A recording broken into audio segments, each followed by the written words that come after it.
In an era in which everything is controlled by touch screens and oblique voice commands, there is something incredibly satisfying in a device with simple and tactile controls. That's probably why the homemade jukebox looks so lovely. It's controlled by physical cards, each printed with an artist and a front cover, which slides to play a song. The design of the device is deceptively simple.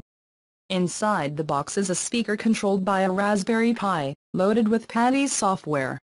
All songs are stored locally on an SD card and stop each time your associated card slides.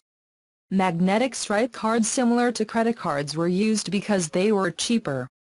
And it actually turned out to be strangely satisfying to slide the cards in a way that contactless cards did not have. Printing the artist's information directly on the front of the cards would be expensive, so he ended up printing bright labels and then pasted them to the front of each card. It's the same brightness as the cards. The cards do not contain any fantasy code either. Each one came with a preset ID code, and the software is set to connect that code to a specific song.